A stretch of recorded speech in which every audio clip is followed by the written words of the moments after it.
Everyone feared the billionaire's wife. Her name whispered in restaurants, boardrooms, and mansions. People bent to her every command, terrified of her rage, until one night, in a crowded New York restaurant, a young black waitress named Elara Benton refused to kneel to Arrogance. What happened next shook the city, exposed secrets no one dared speak, and changed both their lives forever. You won't believe how one act of courage can ignite a fire that no wealth or power can contain. Before we dive in, I want to know, where are you watching from right now? Drop your city or state in the comments. I love seeing how this story connects with people across the country. Your voice matters, and sharing where you're from makes this experience feel a little more personal for all of us. Elara Benton was 23 years old, a soft-spoken black waitress from Maryland who had learned early in life that kindness could calm storms.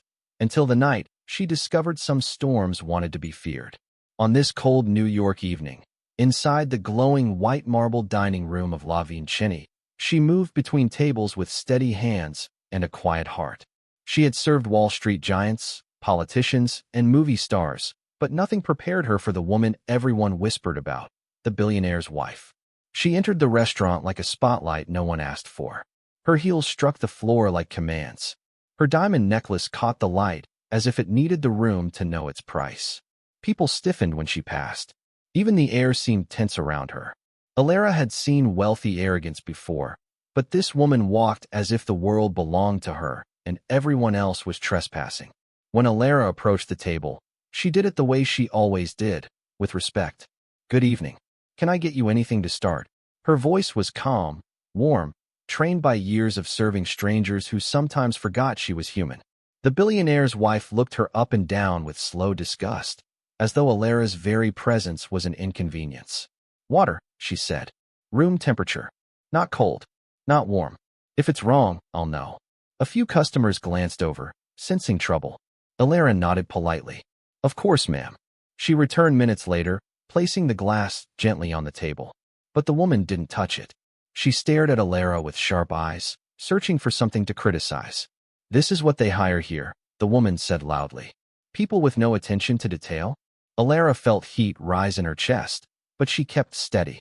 "Is something incorrect, ma'am?" The woman scoffed. "Your attitude is incorrect. Your face is incorrect. The whole presentation." She waved her hand dismissively, as if wiping Elara off the world. Guests shifted in their seats. Some looked away in discomfort. Others watched with growing anger. Elara swallowed hard, reminding herself to breathe.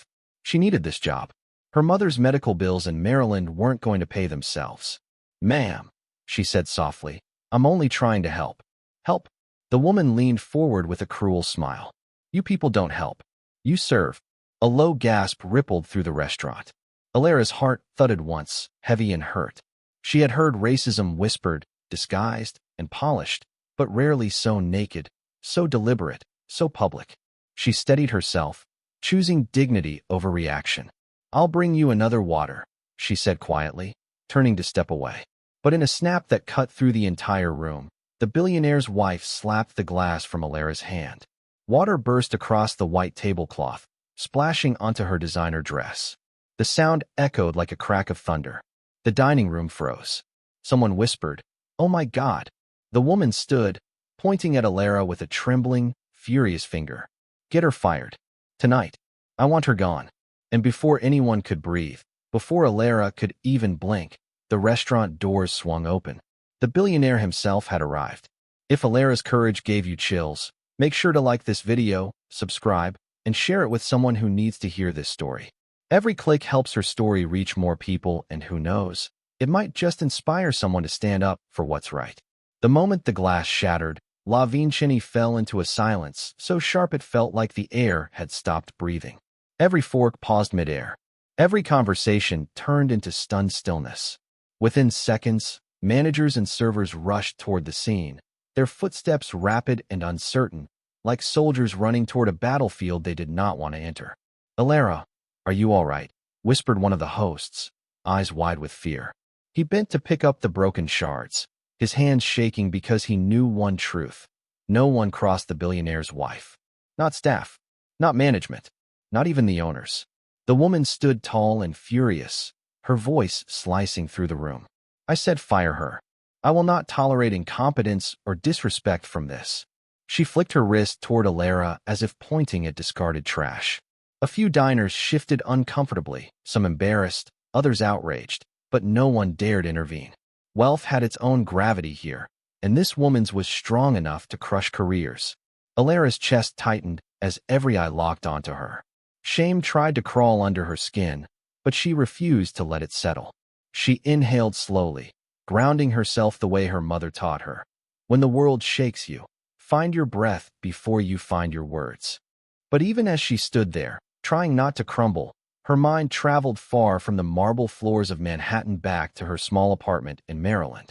She saw her mother, seated on the old couch with a blanket over her knees, fighting joint pain, but smiling anyway. She saw the stack of medical bills waiting on the counter. She saw the acceptance letter she once held. Nursing school, the dream she had chased since she was a teenager, before life forced her to put it on hold after her mother fell sick. All she had ever wanted was to help people, to heal, to matter. Instead, she was standing in the middle of a luxury restaurant being humiliated publicly, made to feel small by someone whose wealth didn't include an ounce of humanity. Her throat tightened, not from embarrassment. She had endured worse things in quieter places, but from the fear that this job, the one thing keeping her afloat, could slip through her fingers tonight. A manager stepped in, bowing slightly toward the furious woman.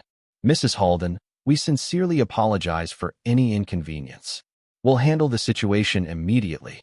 Mrs. Halden crossed her arms triumphantly, her anger settling into smug satisfaction. She loved power, and right now she was drunk on it. "Elara," the manager murmured, eyes pleading for her to just stay calm. "Let's step to the back." But Elara didn't move. A voice deep inside her whispered, "Don't let them crush you tonight." And right then, the heavy doors of the restaurant swung open with a force that rattled the chandeliers. Every head snapped toward the entrance. The billionaire himself walked in, a man whose money, influence, and reputation could turn a whisper into a headline. His eyes locked on the scene, the spilled water, the shaken staff, his furious wife, and Elara standing frozen among shattered glass. No one spoke. No one breathed. The entire restaurant waited, terrified, to hear what he would say next. The billionaire turned sharply as a ripple of alarm spread across the room. His wife stiffened, her eyes wide as she spotted the man who had just uploaded the video. "Delete that," she screeched. "Do you know who we are?" The young man didn't flinch. "Everyone will," he replied, rising from his seat. That pushed the billionaire over the edge. His face hardened, and he stepped forward with an authority that made even the air feel tighter. "This restaurant," he said loudly, addressing the manager, "will not survive this. I'll make sure investors pull out by morning." His voice rolled through the room like a threat wrapped in velvet. "You," he said, jabbing a finger toward Elara, "are the reason for this chaos. People like you ruin establishments like this." The words struck her deeper than she expected. Shame, anger, disbelief, everything mixed in her chest until it felt hard to breathe. She watched customers shift uncomfortably, some sympathetic, others too afraid to intervene. As the billionaire continued lecturing the manager, Elara's mind drifted again, back to the uneven sidewalks and cloudy mornings of Washington State, where she grew up. She remembered the narrow apartment where she and her younger brother shared a single bedroom. She remembered her mother working double shifts, cleaning offices at night, working at a daycare in the morning, fighting desperately to keep them afloat. Elara saw herself as a little girl, wearing hand-me-down shoes that pinched her toes, standing in the school hallway as older kids mocked her for being quiet, for being poor, for being different. She remembered the afternoon she came home crying because a teacher said she wasn't leadership material. Her mother had knelt in front of her, cupped her face, and whispered, "Your kindness is not weakness, baby. Don't let the world teach you differently." But here she was, being treated as if she had no right to stand in the same room as these people. Her throat tightened. She blinked hard, returning to the present as the billionaire's wife stepped closer, her voice sharp like glass. "You should be grateful we even walked into this place. Without people like us, you'd be sweeping sidewalks." Elara's hands trembled, but she didn't look away. She refused to shrink. Then a sudden buzz of notifications filled the air. Phones vibrated on tables. People gasped softly as screens lit up. "It's already trending," someone whispered. "People are sharing it everywhere." The billionaire's head whipped around. "What?" he barked. A customer near the bar raised his phone. "Sir, the video of what your wife did is blowing up." The billionaire's wife froze. Elara felt a strange mix of fear and hope swirl inside her. Then the man who posted the video stepped forward. "The world is about to see exactly what happened here."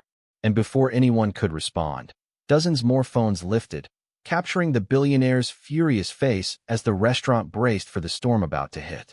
The video had escaped the room, and nothing would ever be the same again. The video didn't just spread, it detonated across the country like a spark landing in dry grass. While New York slept, millions of phones lit up with the same 30-second clip of a young black waitress being humiliated by a woman whose wealth could buy anything except decency. It raced across platforms, picking up speed, outrage, and disbelief. People stitched it, dissected it, slowed it down, zoomed in. News pages grabbed it. Bloggers wrote about it. Celebrities commented under it. Strangers argued over it at midnight in their kitchens, in buses, in dorm rooms, in offices. America loves a story, especially one soaked in entitlement and injustice. And Elara had unwillingly become the center of one. By sunrise, the clip had crossed 10 million views. By 8 a.m., it had hit 20. Comment sections turned into battlegrounds. "Fire her. Fire the wife," one person wrote.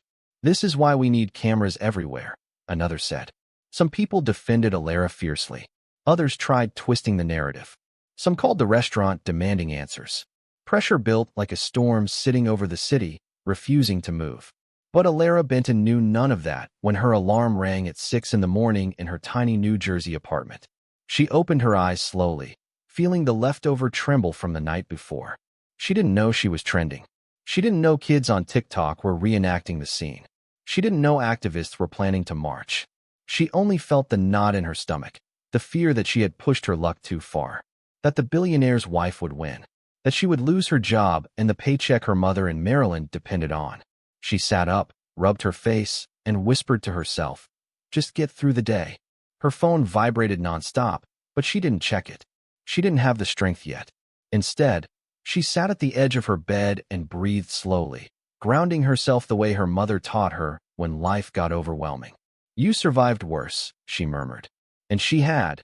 Years of juggling 2 jobs, helping her mother through health struggles, abandoning her dream of nursing school because rent didn't care about dreams. She tied her hair back, slipped into her simple work shoes, and stepped outside with a heart heavy but steady. It wasn't until she reached the street that she realized something was wrong. People were gathered near the bus stop, staring at their phones, murmuring. Some of them looked at her longer than usual. One woman even frowned with sudden recognition. Elara hurried her pace, confused, anxiety creeping up her spine. Then, as she turned the corner toward La Vincini, her breath caught in her chest. Hundreds of people stood outside the restaurant. They held signs. They chanted. They shouted for justice, for accountability, for respect. Cameras flashed. Reporters spoke loudly into microphones. The sound hit her like a wave, urgent, fiery, united. Her heart pounded. Was this for her? Because of her? A young man holding a sign that read, "Dignity isn't optional," looked up and gasped softly. That's her. Every head turned. The crowd surged with shock, anger, and fierce support. And in the middle of it all, Elara stood frozen as the protest roared to life around her. By the next morning, Elara's quiet New Jersey apartment complex no longer felt like home. It felt like a stage she never auditioned for. The sun had barely risen when she stepped outside, hugging her sweater tightly against the cold. She wanted to walk to the corner store for milk, simple, normal, but nothing in her life was normal anymore.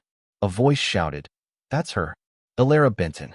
Cameras swung toward her like metal predators. Reporters rushed from behind parked cars, from the sidewalk, from the building entrance. Microphones stretched toward her face as she stumbled back in shock. "Elara, do you regret provoking the billionaire's wife? Did you really cause the scene? What do you say about the viral videos? Are you planning to sue?"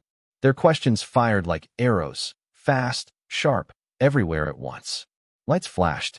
Phones recorded. People she had never met screamed her name. Elara felt herself shrinking inside her own skin, her breath turning thin as thread. She had never asked for any of this. Not the fame, not the noise, not the storm. Please, please give me space, she whispered, but no one slowed.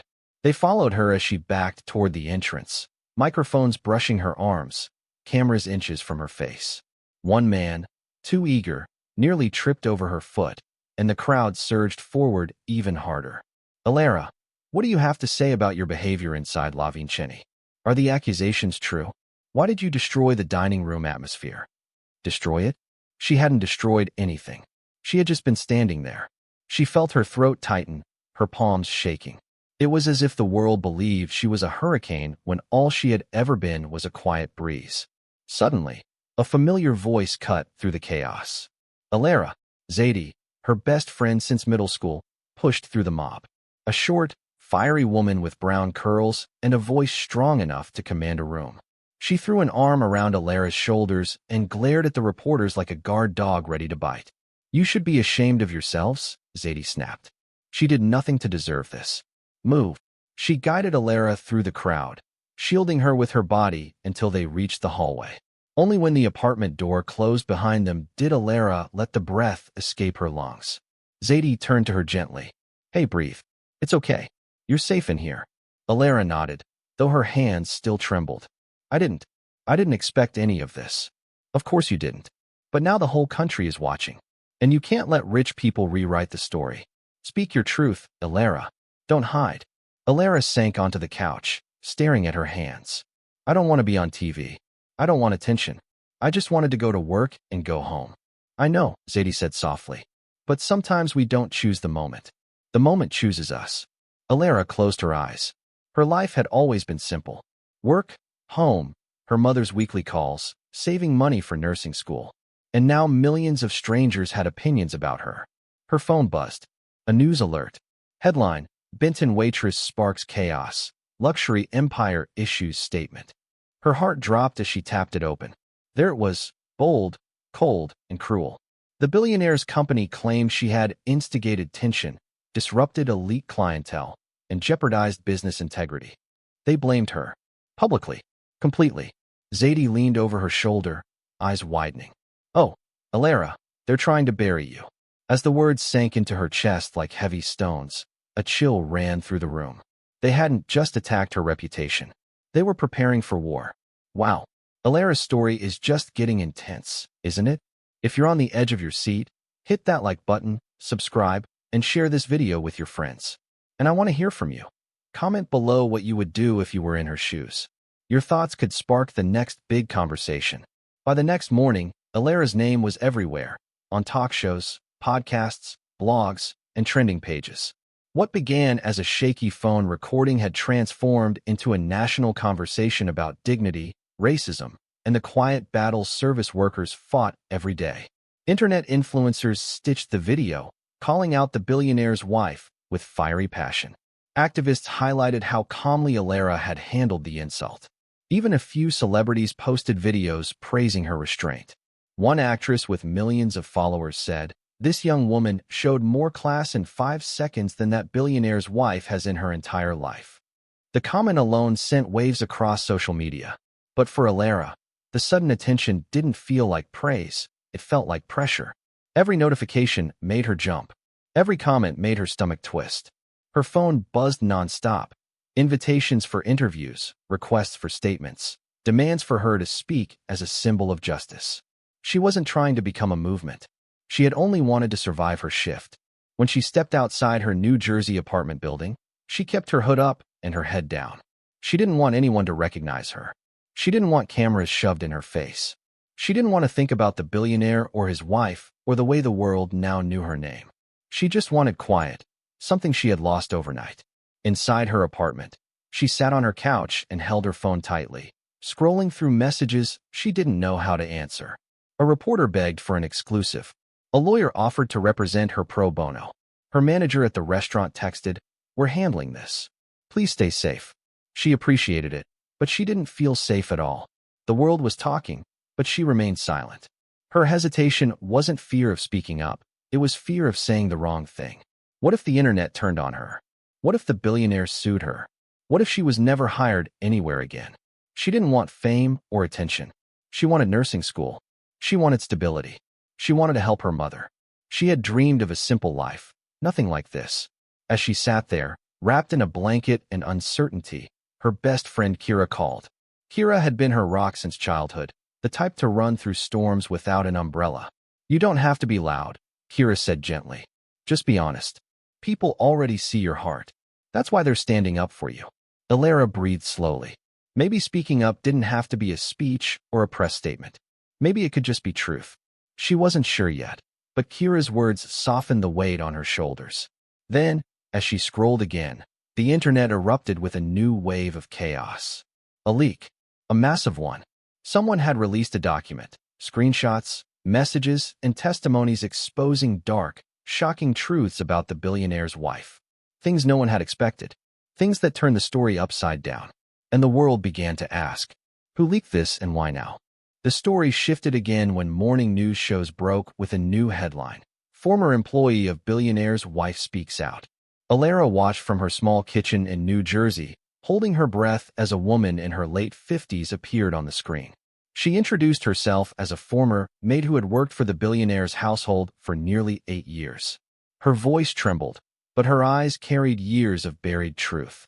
She treated us like shadows, the maid said. We couldn't speak unless spoken to. We couldn't look at her for too long. And if something wasn't perfect, she'd scream loud enough for the neighbors to hear.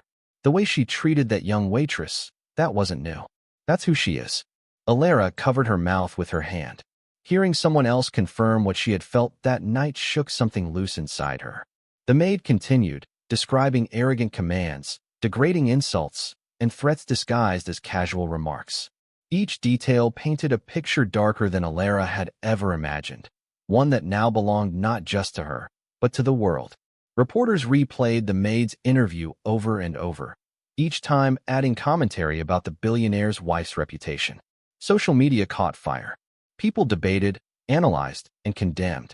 For the first time since the incident, Elara felt a small weight lift off her shoulders. Someone understood. Her phone buzzed repeatedly. Hundreds of notifications flooded her screen. Messages from strangers, teachers, nurses, artists, waiters, students poured in. They wrote about standing with her, about having faced similar treatment, about finally seeing someone brave enough to endure the storm she never asked for. One message stood out. You don't know me, but your strength gives me strength. Please keep going. Elara sat on her bed, letting the words settle into her bones. She had never asked to be a symbol. She had never wanted to be anything more than a hard-working young woman saving for nursing school, helping her mother, and surviving in a world that didn't always make space for her. But somehow, she had become something larger, hope for people who often felt unseen. Still, the attention frightened her. She wasn't used to thousands of eyes watching her every step. She wasn't ready for interviews or speeches.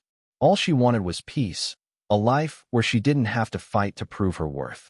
Yet, with every message of support, that quiet part of her wondered, maybe she had something to say after all. The afternoon sun was fading when a heavy envelope slid under her apartment door. Elara picked it up slowly. It had no return address, just her name, spelled perfectly, written in expensive ink. When she opened it, her breath caught. Inside was a formal notice from the billionaire's legal team. The words were sharp, cold, and emotionless. They accused her of damaging their reputation, encouraging public outrage, and participating in a malicious smear campaign. The letter ended with a threat. If she didn't retract her statements and apologize publicly, they would sue her. Elara's hands trembled. Everything suddenly felt heavier than before. And this time, the whole world would see what happened next. Pressure built around Elara like tightening ropes. By morning, the restaurant's owners called her repeatedly, their voices shaky with fear about the media storm swallowing their reputation. They insisted she appear at a press conference, just to calm the public, they said. But it felt less like an invitation and more like a command. Elara didn't want cameras shoved in her face, but she also didn't want the staff she cared about to lose their jobs if the public turned on the restaurant. So she agreed, even though her stomach twisted with dread. The event took place in the main dining area, now packed with reporters, cameras, microphones, and flashes that blinded her the moment she stepped inside. She felt small, standing there in her simple blouse, facing a sea of people waiting to judge her. Restaurant managers stood behind her, stiff and nervous, trying to appear united. She could hear them whispering instructions that all blurred together. Just say you didn't want trouble. Avoid mentioning the billionaire's wife. Keep your answers gentle. As the questions began, they flew at her like stones. Did you provoke the argument? Did you spill the water on purpose? Are you trying to destroy this woman's reputation? She struggled to keep her voice steady, explaining what happened without pointing fingers, without sounding angry, because she knew anger from someone like her would be turned into a weapon against her. In the middle of all this chaos, she noticed someone standing near the back, a young Latino server who had worked at La Vinceni for years. His name was Mateo. She remembered him always being kind, always offering to help her carry heavy trays. Now he gave her a small nod, his eyes filled with quiet encouragement. It grounded her, helped her gather a sliver of strength. When no one else spoke up to defend her, Mateo did. He stepped forward, surprising the managers. She did nothing wrong, he said clearly. We all saw what happened. She handled herself with more respect than anyone in that moment. The room shifted, just slightly, but it was enough to remind Elara that she wasn't alone. But the small comfort vanished instantly when the heavy restaurant doors swung open. Gasps spread through the crowd. The billionaire's wife marched in, her heels echoing loudly like gunshots against marble. Security tried to stop her, but she shoved past, eyes burning with fury. Reporters jumped to their feet, cameras snapping wildly. The restaurant owners paled, their fear turning into pure panic. There she is, the wife shouted, pointing directly at Elara as if accusing a criminal. This girl is the reason my life is being destroyed. She's a liar, an attention-seeking nobody. How dare she stand here and pretend she's the victim? The room erupted into chaos. Reporters shouted questions, cameras flashed non-stop, and staff scrambled to maintain order. Elara stood frozen as the woman stormed closer, rage twisting every feature of her face. And just as the billionaire's wife reached the front, ready to unleash more venom, the crowd parted. Because someone else had entered behind her. Someone powerful. Someone the entire room immediately fell silent for. The billionaire himself. The courtroom-like tension of the press event had barely settled when the billionaire's wife rose from her seat, her face red with fury. She pointed at Elara, her voice trembling with venom. She thinks she can accuse me of arrogance? Let me tell you the truth. This girl is the problem. She's the one who disrespects us, who treats us like we're less than her. Gasps rippled through the crowd. Cameras clicked rapidly, capturing every word. Elara's stomach sank, but she didn't flinch. She had rehearsed this moment in her head 1,000 times. How to remain calm when false accusations flew, how to protect herself without stooping to anger. I understand your frustration, ma'am, Elara said softly, her voice steady. But my only goal that evening was to serve you with dignity and respect. I will not retaliate with hatred, even when it's thrown my way. The billionaire's wife sneered. Dignity? Respect? This is your idea of professionalism? People like you don't belong in these spaces. Her words cut deeper than any slap could. Elara's mind drifted briefly to her childhood in Washington.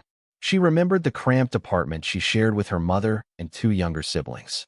How she had spent weekends folding laundry for neighbors to earn extra money. How she had been laughed at by classmates for speaking up in class, for wanting more than what life offered. Each humiliation, each struggle had prepared her for this moment. She realized that no arrogant billionaire's wife could undo the strength she had built over the years. Yet the accusation stung, not because it was true, but because the world was watching, and for a moment, she felt exposed, small. She reminded herself that the truth didn't require shouting.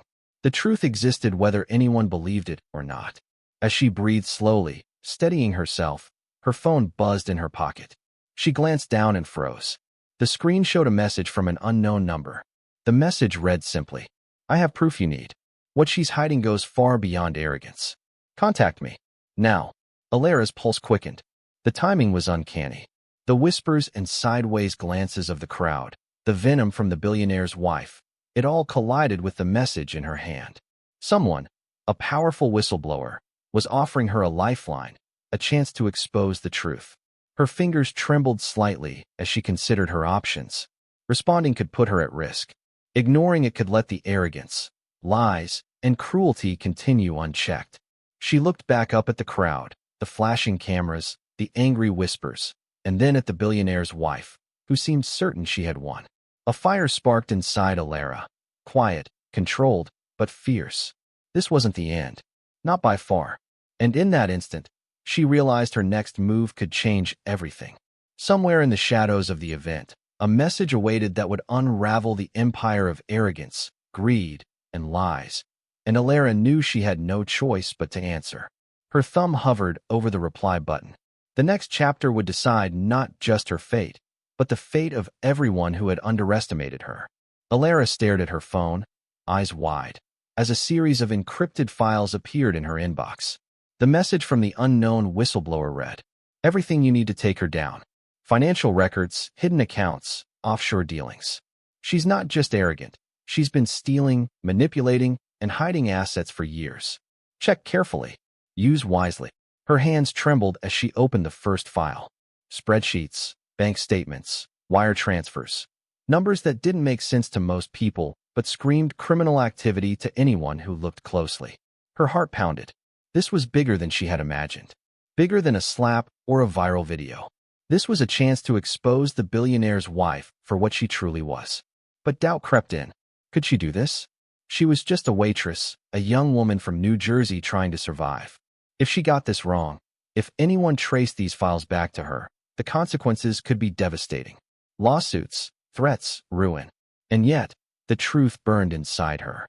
Years of injustice, humiliation, and cruelty deserved to be met with justice. Elara paced her small apartment, looking at the files again. She imagined her mother in Maryland, the way she had taught her to stand up for herself, to demand respect. She thought of all the times she had swallowed her anger, of all the nights she had cried quietly before bed.